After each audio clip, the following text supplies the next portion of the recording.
Hi viewers, welcome back to the channel. Hope you guys are doing extremely well. And ఈరోజు C++ series episode 1కి అందరికీ స్వాగతం. ఈరోజు మనం డిస్కస్ చేయబోయే టాపిక్ వచ్చేసి fundamentals of programming. So without any further ado let's dive deep into the video. First of all ఈరోజు మనం ఏం డిస్కస్ చేస్తామో దాని గురించి మాట్లాడుకుందాం. So first of all what is a program and what it does. అసలు program అంటే ఏంటి, అదేం చేస్తుంది, దాని గురించి తెలుసుకుందాం. తర్వాత programming languages, hierarchy and generations. Generation by generation programming languages ఎలా ఎవాల్వ్ అయ్యాయి అండ్ ఆల్సో హార్డ్వేర్కి యూజర్కి మధ్యలో ప్రోగ్రామింగ్ లాంగ్వేజెస్ యొక్క డిఫికల్టీ అండ్ వాటి ఎగ్జిక్యూషన్ ఎలా చేంజ్ అవుతుంది, దాన్ని బట్టి హైరార్కీ లెవెల్స్ అవి డిస్కస్ చేద్దాం. తర్వాత C++ కంపైలేషన్ ప్రాసెస్, అంటే C++ సోర్స్ కోడ్ నుంచి అది మెషిన్ కోడ్కి ఎలా కన్వర్ట్ అవుతుంది, ఈ ప్రాసెస్ మొత్తాన్ని చూద్దాం. తర్వాత memory management in programming execution. So మనం డిక్లేర్ చేసే డేటా కావచ్చు, లేకపోతే మనం యూజ్ చేసే సోర్స్ కోడ్ కావచ్చు, లేకపోతే ఫంక్షన్స్ కావచ్చు, లేకపోతే డిఫరెంట్ టైప్స్ ఆఫ్ ఇన్ఫర్మేషన్ కావచ్చు, అది మెమొరీలో ఎలా స్టోర్ అవుతుంది అండ్ ప్రోగ్రామ్ ఎగ్జిక్యూషన్ టైంలో ఎలా చేంజ్ అవుతుంది అన్న దాని గురించి మనం మాట్లాడదాం. And also syntax of A programming language. ఒక ప్రోగ్రామింగ్ లాంగ్వేజ్కి సింటాక్స్ ఎంత ఇంపార్టెంటో, అసలు సింటాక్స్ అంటే ఏంటి, ఈ విషయం గురించి కూడా మాట్లాడదాం. And also C++ code components. ఒక basic structure of C++ code తీసుకొని దాంట్లో ఉండే కాంపోనెంట్స్ని డీకోడ్ చేయడానికి ట్రై చేద్దాం. And also lastly will discuss about the applications of C++ in real life and industry. So ఇప్పుడు ఫస్ట్ మనం కంప్యూటర్ ప్రోగ్రామ్ అంటే ఏంటో తెలుసుకుందాం. సో బేసిక్గా బుక్ డెఫినేషన్ వచ్చేసి computer program is a set of instructions used to perform a specific task in order to solve A computational problem. అంటే ఒక కాంపిటేషనల్ ప్రాబ్లంకి డిఫరెంట్ టాస్క్స్ అసైన్ అయ్యి ఉంటాయి. ఆ టాస్క్స్ని మనం సక్సెస్ఫుల్గా పర్ఫామ్ చేయడానికి అవసరమైన ఇన్స్ట్రక్షన్స్నే మనం కంప్యూటర్ ప్రోగ్రామ్ అంటాం. సో ఈ కంప్యూటర్ ప్రోగ్రామ్ ఎలా ఉంటుంది అంటే, ఫర్ ఎగ్జాంపుల్ ఒక ఫుడ్ ఐటమ్ని తీసుకోండి, దాన్ని కుక్ చేయాలి అంటే we should have a recipe. So ఇప్పుడు ఈ పర్టికులర్ కంప్యూటేషనల్ టాస్క్ని పర్ఫామ్ చేయాలి అంటే we should have a instructions. So ఇప్పుడు బిర్యానీ వండాలి అనుకుంటే మనకు కావాల్సిన ఇన్స్ట్రక్షన్స్ ఎలా ఉంటాయో అది రెసిపీలో ఉంటుంది. సో ఇప్పుడు ఈ కంప్యూటేషనల్ టాస్క్ని మనం పర్ఫామ్ చేయాలి అంటే, అది జరగాలంటే ఏమేమి ఇన్స్ట్రక్షన్స్ ఉంటాయో దాన్నే కంప్యూటర్ ప్రోగ్రామ్ అంటాం. ఇప్పుడు కంప్యూటర్ ప్రోగ్రామింగ్ అంటే ఒక ప్రోగ్రామర్ ఆ ప్రోగ్రామ్ని, ఆ ఇన్స్ట్రక్షన్స్ని కంప్యూటర్కి డిక్టేట్ చేసే ప్రక్రియ ఏదైతే ఉందో దాన్నే ప్రోగ్రామింగ్ అంటాం. అండ్ నెక్స్ట్ ఈ ప్రోగ్రామింగ్ ఎలా జరుగుతుంది అంటే through the help of programming languages. So ఇప్పుడు ప్రోగ్రామ్ అండ్ ప్రోగ్రామింగ్ లాంగ్వేజెస్ మధ్యలో డిఫరెన్స్ అనేది మనకు అర్థమైంది.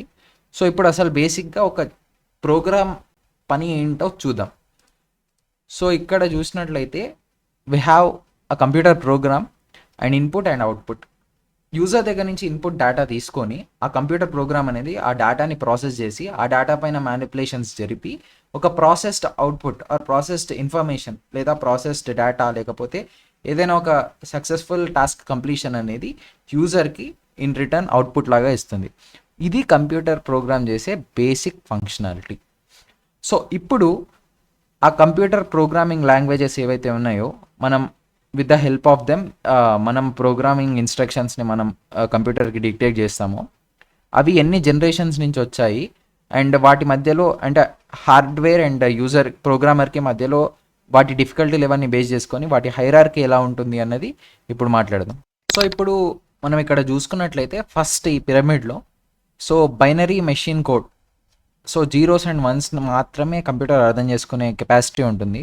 సో మనం ఇనీషియల్లో ఫస్ట్ జనరేషన్ ఆఫ్ కంప్యూటర్స్లో మనం వాడిన లాంగ్వేజ్ బైనరీ మెషిన్ కోడ్, అంటే బైనరీ లాంగ్వేజ్లోనే కోడ్ రాసేవాళ్ళు. ఆ తర్వాత we adapted to assembly language, instruction based assembly language. దాంట్లో కూడా కాంప్లికేటెడ్ ఇన్స్ట్రక్షన్స్ ఉంటాయి compare to natural English language. ఆ తర్వాత థర్డ్ జనరేషన్ లాంగ్వేజెస్ వచ్చాయి like Java, C, Pascal, Fortran లాంటి ప్రొసీజరల్ లాంగ్వేజెస్ వచ్చాయి. తర్వాత ఆబ్జెక్ట్ ఓరియంటెడ్ ప్రోగ్రామింగ్ లాంగ్వేజెస్కి అవే మోడిఫై అయ్యాయి. ఆ తర్వాత ఫోర్త్ జనరేషన్లో SQL, LISP లాంటి different data management and visualization languages వచ్చాయి.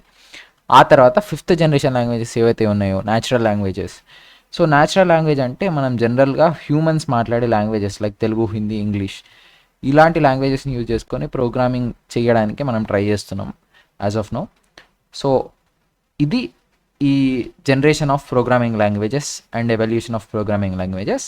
అండ్ ఇక్కడ పక్కన రైట్ సైడ్లో చూసుకున్నట్లయితే మనకు ఒక లెవెల్స్ ఆఫ్ అబ్స్ట్రాక్షన్ ఏదైతే ఉందో ఆ డిఫికల్టీ లెవెల్ని బేస్ చేసుకొని మనం ఆ లాంగ్వేజెస్ని low level languages or high level languages లాగా డిఫరెన్షియేట్ చేస్తాం.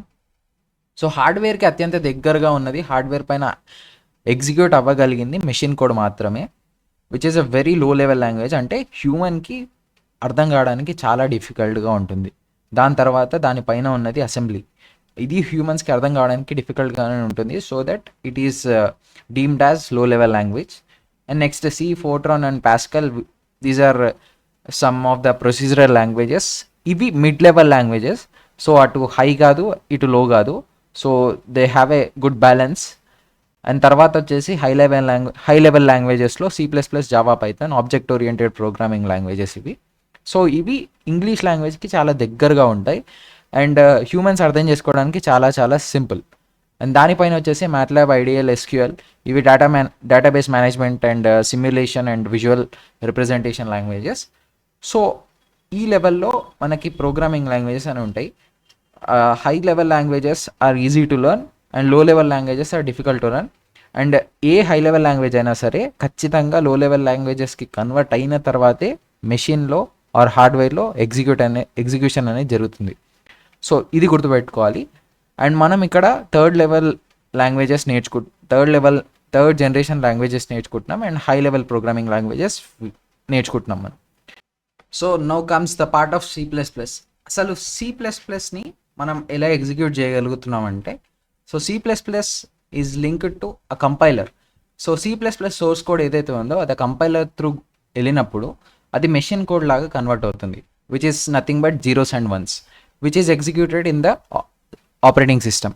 సో ఈ C++ సోర్స్ కోడ్ని మెషిన్ కోడ్ లాగా కన్వర్ట్ చేసే ప్రాసెస్ ఏదైతే ఉందో దాన్ని కంపైలేషన్ ప్రాసెస్ అంటాం.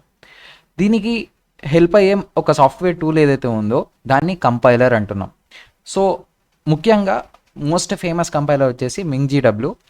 దాని ఇన్స్టాలేషన్ ఏంటి అన్నది నెక్స్ట్ వీడియోలో నేను మీకు ఎక్స్ప్లెయిన్ చేస్తాను. So as of now just చూడండి. సో C++ సోర్స్ కోడ్ మనం ఏదైతే కోడ్ రాస్తామో ఆ కోడ్ని మెషిన్కి అర్థమయ్యే కోడ్ లాగా కన్వర్ట్ చేయడానికి యూజ్ అయ్యే ఒక సాఫ్ట్వేర్ టూల్ ఏదైతే ఉందో అది C++ కంపైలర్. ఇక్కడ మనకు కనిపిస్తున్నది C++ కంప్లీట్ కంపైలేషన్ ప్రాసెస్. మనం మాట్లాడింది C++లో జస్ట్ అబ్స్ట్రాక్ట్ పార్ట్ మాత్రమే. జస్ట్ C++ కోడ్ మెషిన్ కోడ్కి ఎలా కన్వర్ట్ అవుతుంది మొత్తం ఒక బాక్స్లో వేసి చెప్పా. ఇప్పుడు యాక్చువల్ ప్రాసెస్ ఏమవుతుందో చూద్దాం. సో C++ సోర్స్ కోడ్ ఫైల్ని ప్రీ ప్రాసెసింగ్ జరిపితే అది .i ఎక్స్టెన్షన్తోనో ఒక ఫైల్ని జనరేట్ చేస్తుంది. అది ఒక ఇంటర్మీడియట్ ఫైల్. ఈ ఇంటర్మీడియట్ ఫైల్స్ ఏవైతే ఉన్నాయో అవన్నీ డిలీట్ అయిపోతాయి at the end of the compilation process. So ఈ ప్రీ ప్రాసెసింగ్ అయిన తర్వాత మనకు మిగిలేది .i ఎక్స్టెన్షన్తోనో ఒక intermediate file. So intermediate file పైన కంపైలేషన్ ప్రాసెస్ జరుగుతుంది, అసెంబ్లీ కోడ్ జనరేట్ అవుతుంది. ఈ అసెంబ్లీ కోడ్ గురించి మనం మాట్లాడాం. దీని బేసిక్ ఎగ్జాంపుల్ నేను ఈ వీడియో ఎండింగ్లో ఇస్తాను. సో ఇది .s ఎక్స్టెన్షన్లో ఉంటుంది. సో ఈ అసెంబ్లీ కోడ్ని మెషిన్ కోడ్ కన్వర్ట్ చేసే ప్రాసెస్ ఏదైతే ఉందో దాన్నే అసెంబ్లింగ్ అంటాం. సో ఆ అసెంబ్లింగ్ ఏదైతే ఉందో అది అయిన తర్వాత ఒక ఆబ్జెక్ట్ కోడ్ జనరేట్ అవుతుంది. సో ఈ ఆబ్జెక్ట్ కోడ్ జనరేట్ అయింది. ఈ ఆబ్జెక్ట్ కోడ్ ఇక్కడే ఎగ్జిక్యూట్ అవ్వదు.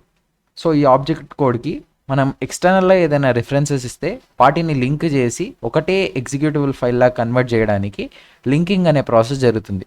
సో ఈ లింకింగ్ అనే ప్రాసెస్ ఏం చేస్తుంది అంటే మనం యూజ్ చేసే ఎక్స్టర్నల్ రిఫరెన్సెస్ కావచ్చు, లైబ్రరీస్ కావచ్చు, మన కోడ్ని కంపైల్ చేసి అసెంబుల్ చేసిన తర్వాత వచ్చిన ఆబ్జెక్ట్ కోడ్కి లింక్ చేసి దాన్ని ఒక ఎగ్జిక్యూటబుల్ ఫైల్ లాగా కన్వర్ట్ చేయడానికి ఈ లింకింగ్ అనే ప్రాసెస్ వాడతాం. అండ్ అది చేసేది ఒక linker. So lastly we're left with executable file. So మొత్తం మనకి ఈ C++ సోర్స్ కోడ్ ఫైల్ని మనం కంపైల్ చేస్తే మనకు మిగిలేవి రెండు. ఈ C++ source code file as it is ఉంటుంది, ఆ తర్వాత ఒక ఎగ్జిక్యూటబుల్ ఫైల్ జనరేట్ అవుతుంది. సో ఈ మధ్యలో మూడు ఏమవుతాయి అంటే ఈ మూడు ఇంటర్మీడియట్ ఫైల్స్ ఒకదాని తర్వాత ఒకటి చేంజ్ అవుతూ .exe ఫైల్ దగ్గరకు వచ్చి ఆగుతుంది. సో ఒకటే ఫైల్ అన్ని డిఫరెంట్ వేస్లో అండ్ డిఫరెంట్ ఫామ్స్లో చేంజ్ అవుతుంది. సో ఈ .exe ఫైల్ని ఆపరేటింగ్ సిస్టమ్ ఎప్పుడైతే మెమొరీలోకి లోడ్ చేస్తుందో అది ఎగ్జిక్యూట్ అవ్వడం స్టార్ట్ చేస్తుంది.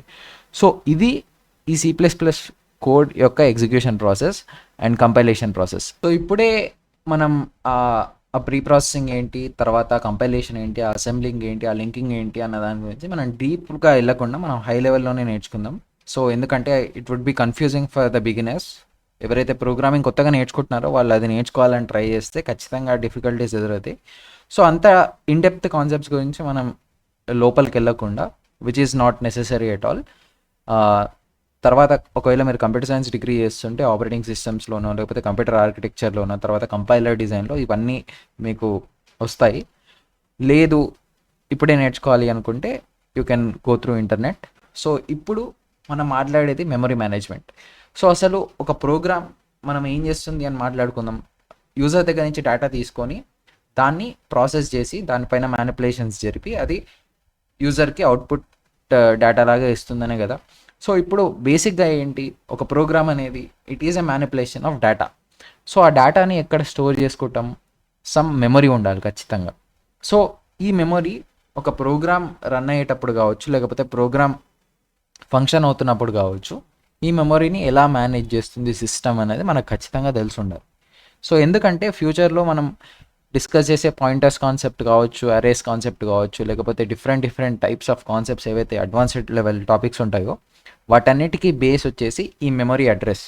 సో మెమరీ మేనేజ్మెంట్లో మనకి అడ్రసెస్ అనే కాన్సెప్ట్ ఉంటుంది. ఆ concept is the key. So ఇక్కడ మన మెమరీ అనేది 4 డిఫరెంట్ పార్ట్స్ లాగా డివైడ్ అయి ఉంటుంది. సో ఫస్ట్ వన్ వచ్చేసి స్టాక్. ఈ స్టాక్లో 3 పార్ట్స్ ఉంటాయి మళ్ళీ. తర్వాత వచ్చేసి హీప్. స్టాక్ అంటే ఏంటి అంటే ఈ స్టాక్లో static and global variable store అవుతాయి and also program code store అవుతుంది. తర్వాత దీన్నే ఎగ్జిక్యూషన్ స్టాక్ లాగా కూడా వాడతాం. అంటే ఏవైతే ఫంక్షన్స్ ఉంటాయో డిఫరెంట్ ఫంక్షన్స్, మనం సిరీస్లో ముందరికి వెళ్ళే కొద్దీ మీకు ఫంక్షన్స్ అంటే ఏంటి దాని గురించి ఒక క్లియర్ ఐడియా వస్తుంది. యాజ్ ఆఫ్ నో గుర్తుపెట్టుకోండి, functions and variables and static constants and variables and also program code. Programme code అయితే అందరికీ తెలిసిందే, set of instructions return in a programming language. ఆ ప్రోగ్రామింగ్ కోడ్ని స్టోర్ చేసుకుంటుంది ఒక చోట. దానిపైన గ్లోబల్ స్టాటిక్ వేరియబుల్స్ని డేటాని స్టోర్ చేసుకుంటుంది. దానిపైన stack, execution stack, local functions and local వేరియబుల్స్ని స్టోర్ చేసుకుంటుంది. దానిపైన హీప్. ఈ స్టాక్లో ఉండే స్టోరేజ్ ఏదైతే ఉందో ఇది కంపైలేషన్ టైంలో, అంటే మనం ఇందాక మాట్లాడుకున్న కంపైలేషన్ ప్రాసెస్ ఉంది కదా, ఆ కంపైలేషన్ టైంలో మనం ఈ స్టాక్ మెమరీని యాక్సెస్ చేస్తాం. And when it comes to ఆ .exe ఫైల్ని ఆపరేటింగ్ సిస్టమ్ మెమరీలో లోడ్ చేసినప్పుడు అది రన్ అవ్వడం స్టార్ట్ అవుతుంది కదా, ఆ ప్రోగ్రామ్ రన్ అయ్యే టైంని, ఆ రన్ అవుతున్న టైంని మనం రన్ టైం అంటాం, ప్రోగ్రామ్ రన్ టైం. సో ఆ రన్ టైంలో మనకి ఏదైతే మెమరీ యాక్సెస్ చేస్తామో అది హీప్లో ఉంటుంది. So heap or dynamic memory. So ఇది రియల్ టైంలో, రన్ టైంలో ఒక ప్రోగ్రామ్ రన్ అవుతున్నప్పుడు డేటాని ఎలా హ్యాండిల్ చేస్తుంది అన్నది ఈ హీప్లో ఉంటుంది. సో స్టాక్లో వచ్చేసి కంపైల్ టైం అండ్ హీప్లో వచ్చేసి run time or dynamic time. So ఇప్పుడు మనకి మెమరీ మేనేజ్మెంట్ గురించి, కంప్యూటర్ ప్రోగ్రామింగ్ గురించి, programming languages generations and levels of hierarchy వాటన్నిటి గురించి మంచి ఐడియా వచ్చింది కాబట్టి we'll dive next step. So C++ basic program structure తెలుసుకుందాం with the help of hello world. So మనకి ఎక్కడ చూసినా, ఏ ప్రోగ్రామింగ్ లాంగ్వేజ్ చూసినా ఫస్ట్ నేర్చుకునే ప్రోగ్రామ్ హలో వరల్డ్. అది ఎందుకు నేర్చుకుంటామంటే ఆ ప్రోగ్రామ్ యొక్క సింటాక్స్ అండ్ స్ట్రక్చర్ నేర్చుకోవడానికి నేర్చుకుంటాం. సో ఇక్కడ ఒక బేసిక్ C++ ప్రోగ్రామ్ ఉంది. It is also called as hello world program. అంటే బేసిక్ C++ ప్రోగ్రామ్ ఆర్ బేసిక్గా మీరు ఏ ప్రోగ్రామింగ్ నేర్చుకున్నా సరే అందులో ఖచ్చితంగా హలో వరల్డ్ ప్రోగ్రామ్ ప్రతి ఒక్కరు ఫస్ట్ రాసే ప్రోగ్రామ్ అదే అయి ఉంటుంది. సో ఇప్పుడు తెలుసుకుందాం. So hash include IO stream. So ఇక్కడ హ్యాష్ ఇంక్లూడ్ ఐఓ స్ట్రీమ్ అనేది ఏదైతే కనిపిస్తుందో ఇది 2 పార్ట్స్ యొక్క కాంబినేషన్. సో ఇక్కడ హ్యాష్ ఇంక్లూడ్ అనేది ఏదైతే ఉందో ఆ హ్యాష్ ఇంక్లూడ్ అనే స్టేట్మెంట్ ఆర్ కమాండ్ ఏదైతే ఉందో అది ఒక ప్రీ ప్రాసెసర్ డైరెక్టివ్. దాని తర్వాత ఈ ఐఓ స్ట్రీమ్ ఏదైతే ఉందో ఇది ఒక లైబ్రరీ ఆర్ హెడర్ ఫైల్. ఆ తర్వాత యూజింగ్ నేమ్ స్పేస్ ఎస్టీడీ. ఈ యూజింగ్ అండ్ నేమ్ స్పేస్ వచ్చేసి కీవర్డ్స్ అండ్ ఎస్టీడీ వచ్చేసి STD stands for standard name space in C++. So ఇది predefined which comes with the C++ compiler. And next int main curly brace parenthesis. ఈ rounded brackets ఏవైతే ఉన్నాయో వాటిని మనం పేరెంథిసిస్ అంటాం. So ఆ పేరెంథిసిస్ పేర్, ఆ తర్వాత ఒక కర్లీ బ్రేస్ ఓపెన్ అయింది, తర్వాత సి అవుట్, కౌట్ కాదు అది, C out less than or left angular bracket 2 సార్లు ఉంది. తర్వాత డబల్ కోట్స్లో హలో వరల్డ్ అని ఉంది. దాని తర్వాత మళ్ళీ less than endl semicolon.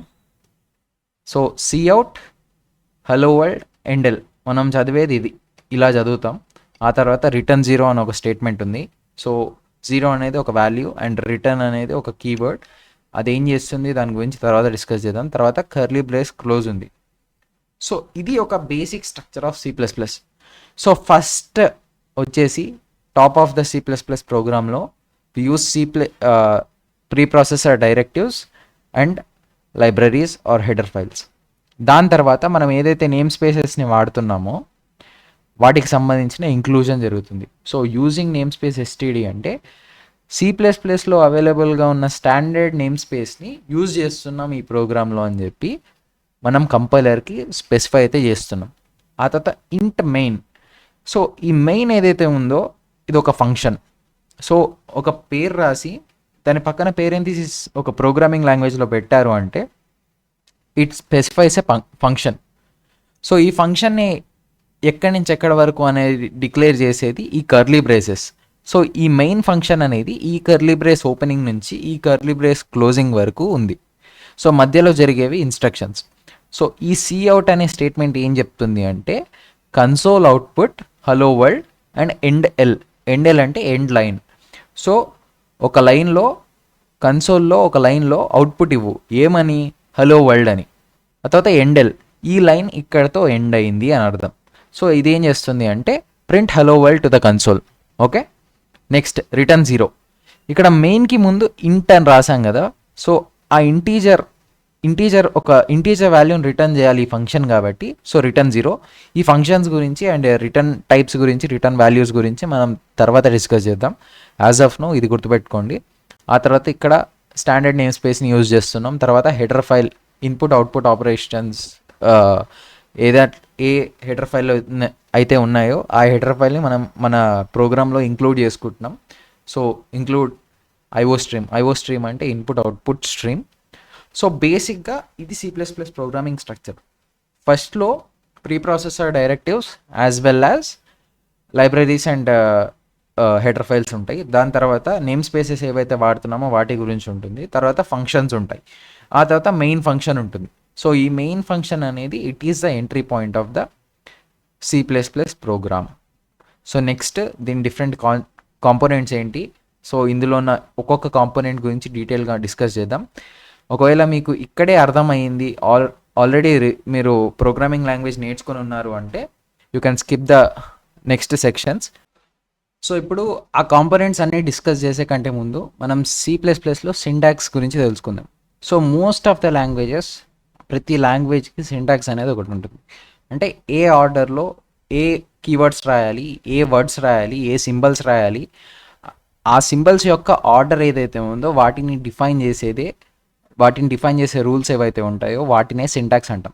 For example ఇంగ్లీష్లో గ్రామర్ అనుకోండి, లేకపోతే టెన్సెస్ అనుకోండి. సో మనకి ఇంగ్లీష్లో గ్రామర్ ఎలాగ ఉంటుందో, సో ఫర్ ఎగ్జాంపుల్ ఒక స్టేట్మెంట్ తీసుకోండి, he goes for a walk and she goes for a walk, they go for a walk. So ఇక్కడ ఎలా అయితే చేంజ్ అవుతుందో ఆ నౌన్ వర్బ్ మధ్యలో కోఆర్డినేషన్ ఎలా అయితే చేంజ్ అవుతుందో, ఆ నౌన్ ప్లూరల్కి కన్వర్ట్ అయినప్పుడు ఆ వర్బ్ అనేది సింగులర్కి ఎలా కన్వర్ట్ అవుతుందో, సో ఈ సెట్ ఆఫ్ రూల్స్ ఏవైతే ఉన్నాయో అది మనం న్యాచురల్గా మాట్లాడే లాంగ్వేజ్కి గ్రామర్. సో గ్రామర్ ఏదైతే ప్రోగ్రామింగ్ లాంగ్వేజెస్కి గ్రామర్ అంటున్నామో అదే సింటాక్స్ అవుతుంది. So set of rules by which we write a particular programming language. So ఒక ప్రోగ్రామింగ్ లాంగ్వేజ్కి గ్రామర్, ఒక న్యాచురల్ లాంగ్వేజ్కి గ్రామర్ ఎలానో ఒక ప్రోగ్రామింగ్ లాంగ్వేజ్కి సింటాక్స్ అలా. So hope you got clear picture of what ఈ సింటాక్స్ ఈస్. సో ఈ సింటాక్స్ గురించి మనం నెక్స్ట్ వీడియోస్లో కూడా ప్రతి ఒక్క దానికి తగ్గ సింటాక్స్, దాన్ని ఎలా రాస్తాము, so without any syntax errors మనం ఎలా రాయాలి, వీటన్నిటి గురించి డిస్కస్ చేద్దాం. So as of now I hope that you are sure of what is syntax. And next మనం కాంపోనెంట్స్కి వెళ్ళిపోదాం. సో ఫస్ట్ కాంపోనెంట్ వచ్చేసి header files and preprocessor directives. దానికంటే ముందు హెడర్ ఫైల్స్ గురించి డిస్కస్ చేద్దాం. సో ఫర్ ఎగ్జాంపుల్ ఇందాక ప్రోగ్రాంలో హ్యాష్ ఇంక్లూడ్ ఐఓ స్ట్రీమ్ అనే ఒక కమాండ్ని వాడినాం. సో ఈ హ్యాష్ ఇంక్లూడ్ని యాజ్ ఆఫ్ నో మర్చిపోండి. సో ఈ ఐఓ స్ట్రీమ్ని పట్టుకుందాం. సో ఈ ఐఓ స్ట్రీమ్ ఏంటి అంటే ఇన్పుట్ అవుట్పుట్ స్ట్రీమ్. అంటే ఇన్పుట్ స్ట్రీమ్స్ అండ్ అవుట్పుట్ స్ట్రీమ్స్కి సంబంధించిన ఆబ్జెక్ట్స్ ఏవైతే ఉంటాయో వాటి డిక్లరేషన్స్ అనేవి ఈ లైబ్రరీలో ఆర్ ఈ హెడర్ ఫైల్లో ఉంటాయి. సో ఈ హెడర్ ఫైల్లో మనం ఇందాక ఏదైతే యూజ్ చేసామో ఈ సిఅవుట్ అనేది, సో ఈ సిఅవుట్ బిలాంగ్స్ టు ఈ ఐఓ స్ట్రీమ్ అనే ఒక library or header file, whatever you call it. ఒకవేళ .h extension or .hpp extensions ఉంటే అది header file, otherwise it will be refer to as a library. So ఈ లైబ్రరీలో దీని యొక్క డిక్లరేషన్ ఉంటుంది. సో ఈ ఐఓ స్ట్రీమ్ కావచ్చు, లేకపోతే డిఫరెంట్ ఉంటాయి for different types of objects. So ఒక్కొక్క ఆబ్జెక్ట్ మనం వాడాలి అన్నప్పుడు దాని డిక్లరేషన్స్ ఏ హెడర్ ఫైల్లో ఉన్నాయి లేకపోతే ఏ లైబ్రరీలో ఉన్నాయి అన్నది తెలుసుకొని వాటిని ఖచ్చితంగా మనం ఇంక్లూడ్ చేయాల్సి ఉంటుంది ప్రోగ్రాంలో. లేదంటే కంపైలర్కి అర్థం కాదు మనం ఏం చేస్తున్నాం అనేది. సో ఇప్పుడు ఏం చేస్తున్నాం, కంపైలర్కి క్లియర్గా మనం స్పెసిఫై చేస్తున్నాం, నేను ఇప్పుడు రాసే ఈ ప్రోగ్రాంలో ఐఓ స్ట్రీమ్ లైబ్రరీకి సంబంధించిన ఆబ్జెక్ట్స్ని ఆర్ ఎంటిటీస్ని నేను యూజ్ చేస్తున్నాను అని చెప్పి కంపైలర్కి ఒక స్పెసిఫికేషన్ ఇస్తున్నాం. సో ఇది ఈ హెడర్ ఫైల్స్ యొక్క పర్పస్. సో వాటి డిక్లరేషన్స్ ఉంటాయి, మళ్ళీ మనం వాటి ఫంక్షనాలిటీని మళ్ళీ రాయకుండా వాటి డిక్లరేషన్స్ కొన్నిసార్లు డెఫినేషన్స్ కూడా ఉంటాయి. సో ఇది header files. Hope you got a clarity. Pre processor directives. ఈ ప్రీ ప్రాసెసర్ డైరెక్టివ్స్ ఎలా రాస్తాము అంటే ఈ కమాండ్కి ముందు హ్యాష్ అనే ఒక సింబల్ని వాడతాం. సో ఈ hash include or hash define, hash ifdef, hash if and deaf, hash endif. So ఇందులో చాలా రకాలు ఉంటాయి. సో మోస్ట్లీ మనం వాడేవి ఇవి. సో ఇప్పుడు హ్యాష్ ఇంక్లూడ్ ఎందుకు వాడతాము అంటే ఒక లైబ్రరీని లేదా ఒక హెడర్ ఫైల్ని, దానిలో ఉన్న కంటెంట్స్ని మనం మన ప్రోగ్రాంలో వాడుతున్నామని చెప్పి కంపైలర్కి స్పెసిఫై చేయడానికి ఆ లైబ్రరీని ఆర్ ఆ హెడర్ ఫైల్ని నేను నా ప్రోగ్రాంలో ఇంక్లూడ్ చేసుకుంటున్నా అని చెప్పి స్పెసిఫై చేయడానికి హ్యాష్ ఇంక్లూడ్ వాడతాం. తర్వాత హ్యాష్ డిఫైన్ ఎందుకు వాడతాము అంటే డిఫైన్స్ అ మ్యాక్రో. మ్యాక్రో అంటే ఒక వేరియబుల్ లాగే. అంటే ఇప్పుడు ఫర్ ఎగ్జాంపుల్ మనకి కాన్స్టెంట్స్ ఉంటాయి మ్యాథమెటిక్స్లో. ఫర్ ఎగ్జాంపుల్ గ్రావిటేషనల్ కాన్స్టెంట్ అని, లేకపోతే యాక్సలరేషన్ డ్యూ టు గ్రావిటీ అని, లేకపోతే పై వాల్యూ ఉంటుంది, ఫై వాల్యూ ఉంటుంది, సై వాల్యూ ఉంటుంది. ఫర్ ఎగ్జాంపుల్ పై వాల్యూ తీసుకోండి విచ్ ఇస్ 3.14. మనం అలా రాసుకోవాలి అనుకుంటే, అంటే మనం ప్రోగ్రామ్ మొత్తంలో పైకి ఒక వాల్యూని ఫిక్స్ చేసి పెట్టాలి అనుకుంటే హ్యాష్ డిఫైన్ వాడతాం. అంటే హ్యాష్ డిఫైన్ పై 3.14. ఇది ఏం రిఫర్ చేస్తుంది అంటే 3.14 అనే వాల్యూని పైకి అసైన్ చేయి, లేకపోతే pi is defined as 3.14 value. So ఇది. దాని తర్వాత ifdef, if and def and end if, ఇవి కండిషనల్ కంపైలేషన్ కోసం వాడతాం.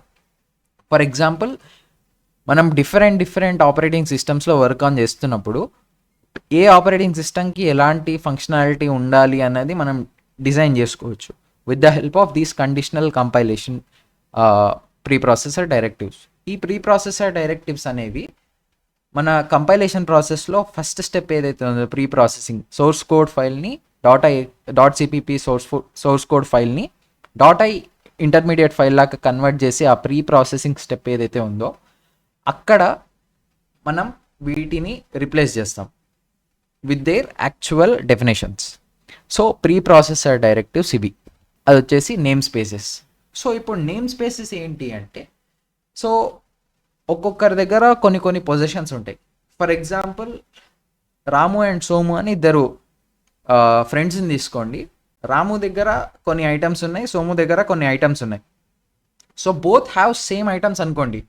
వాడి దగ్గర కొన్ని పెన్సిళ్ళు, స్కేళ్ళు, వీడి దగ్గర కొన్ని కార్లు, పెన్సిళ్ళు, స్కేళ్ళు, వీడి దగ్గర కార్లు ఉన్నాయి. సో ఇప్పుడు వీడి దగ్గర ఉన్న ఐటమ్స్ని, ఎంటిటీస్ని, వీడి దగ్గర ఉన్న ఎంటిటీస్ని డిఫరెన్షియేట్ చేయడానికి నేమ్ స్పేసెస్ అన్న కాన్సెప్ట్ వచ్చింది. సో ఇప్పుడు మనకి ఈ సిఅవుట్ ఉంది కదా, ఆ సిఅవుట్ పేరుతో మనం వేరే ఏమన్నా వేరియబుల్స్ కానీ లేకపోతే వేరే ఏమన్నా ఎంటిటీస్ని కానీ డిక్లేర్ చేయాలి అనుకుంటే సో మనం డిఫరెంట్ నేమ్ స్పేస్లో వాటిని పెట్టాల్సి ఉంటుంది. ఎందుకు? C++లో std అనే namespace it possess cout, cin అనే డిఫరెంట్ ఎంటిటీస్ని ఆల్రెడీ పొజెస్ చేస్తుంది. సో అలా ఇవన్నీ ఎస్టీడీ నేమ్ స్పేస్కి సంబంధించినవని చెప్పడానికి మనం నేమ్ స్పేసెస్ వాడతాం. It is a logical organization of naming. So నా దగ్గర ఉన్నవి నీ దగ్గర ఉన్నవి డిఫరెన్షియేట్ చేయడానికి వాడే ఒక లాజికల్ కాన్సెప్టే namespaces. Main function as discussed, main function is a general function, కాకపోతే ఇది the entry point of C++ program. ఏ C++ ప్రోగ్రామ్ అయినా దాని step by step instruction execution అనేది మెయిన్ ఫంక్షన్ ఫస్ట్ లైన్ నుంచే స్టార్ట్ అవుతుంది. So which is making main function the key core of C++ program. So C++ program entry point ఏదైతే ఉందో అది main ఫంక్షనే. కామెంట్స్. సో ఈ కామెంట్స్ ఏంటి అంటే which are use to annotate. Annotate అంటే ఏంటి అంటే డిస్ప్లే చేస్తున్నాం. అంటే ఒక పర్సన్ వచ్చి మన కోడ్ చూసినప్పుడు ఓకే ఈ పర్టికులర్ ఇన్స్ట్రక్షన్ ఈ పర్టికులర్ టాస్క్ని పర్ఫామ్ చేస్తుంది అని చెప్పి వాడికి ఒక మెసేజ్ లాగా అది ఒక బ్యానర్ హెడ్లైన్ లాగా పనికొస్తుంది. Which are ignored by compiler. So ఈ కంపైలర్ ఈ కోడ్ని చదివేటప్పుడు ఏం చేస్తుంది అంటే ఇవి కామెంట్స్ నాకు నా ఎగ్జిక్యూషన్కి అవసరం లేదు, జస్ట్ యూజర్స్కి ఈ కోడ్ ఎలా రన్ అవుతుంది అన్న రీడబిలిటీ కోసం మాత్రమే కామెంట్స్ అనేవి యూజ్ అవుతాయి. ఓకే, సో నెక్స్ట్ ఇందులో 2 టైప్స్ ఉంటాయి comments. So single line comments ఎలా ఉంటాయి అంటే సింగిల్ లైన్ కామెంట్స్కి ముందు 2 స్లాష్లు ఉంటాయి, ఫార్వర్డ్ స్లాషెస్. అండ్ ఒకవేళ మల్టిపుల్ లైన్ అంటే ఒక పారాగ్రాఫ్ని కామెంట్లో పెట్టాలి అనుకుంటున్నామంటే ఒక ఫార్వర్డ్ స్లాష్, ఒక స్టార్, మధ్యలో కామెంట్ టైప్ చేసి లాస్ట్లో మళ్ళీ స్టార్ స్లాష్. ఈ స్టార్ని మనం ఆస్టరిస్క్ అని కూడా అంటాం. సో దీంతో the most basic components of a C++ program గురించి మనం డిస్కస్ చేసాం. ఇంకేమైనా కొత్త కాంపనెంట్స్ వస్తే in the further videos we will discuss about them too. Applications of C++ గురించి మాట్లాడుకుందాం ఇప్పుడు. So applications of C++ is versatile. So C++ చాలా అద్భుతమైన language which is faster, which supports object oriented programming and which supports hardware programming and which supports game development. So 3 fundamental and 3 most important applications of C++ ఏవైతే ఉన్నాయో అవి ఇక్కడ మీకు ముందర కనిపిస్తున్నాయి. First one వచ్చేసి సిస్టమ్స్ ప్రోగ్రామింగ్. ఆపరేటింగ్ సిస్టమ్స్ కావచ్చు, లేకపోతే హార్డ్వేర్స్ కావచ్చు, లేకపోతే డివైస్ డ్రైవర్స్ కావచ్చు, C++ని యూజ్ చేసుకొని ప్రోగ్రామ్ చేయబడతాయి. ఆ తర్వాత గేమ్ డెవలప్మెంట్. గేమ్ ఇంజన్స్ కావచ్చు, లేకపోతే గేమ్లో ఉండే గ్రాఫిక్స్ కావచ్చు, లేకపోతే గేమింగ్ ఫంక్షనాలిటీ అంటే గేమ్లో ఒక ఆబ్జెక్ట్ ఎలా మూవ్ అవ్వాలి, లేకపోతే ఏ కండిషన్కి ఎలాంటి యాక్షన్ జరపాలి అన్నది వాటి గ్రాఫిక్స్ అండ్ వాటి కండిషన్స్, వాటి మూమెంట్స్ అన్నిటినీ ఈ C++ అనేది డెవలప్ చేస్తుంది. దాని తర్వాత ఎంబెడెడ్ సిస్టమ్స్ అంటే ఫర్ ఎగ్జాంపుల్ మన ఇంట్లో వాషింగ్ మెషిన్స్ ఉంటాయి, ఫుల్లీ ఆటోమేటిక్, సెమీ ఆటోమేటిక్. అవి చేసే పర్ఫార్మెన్సెస్, అవి చేసే యాక్టివిటీస్ ఏవైతే ఉంటాయో వాటిని పర్ఫామ్ చేయడానికి మనం C++ని వాడతాం. మైక్రో కంట్రోలర్స్ కావచ్చు, లేకపోతే ఆటోమేటివ్ సాఫ్ట్వేర్ కావచ్చు, లేకపోతే సెల్ఫ్ డ్రైవింగ్ వెహికల్స్ కావచ్చు. ఇలాంటి మనకి హార్డ్వేర్ రిలేటెడ్ సాఫ్ట్వేర్ ఎక్కడైతే అవసరం అవుతుందో అక్కడ C++ అనేది చాలా ఎక్కువగా యూజ్ చేస్తాం మనం.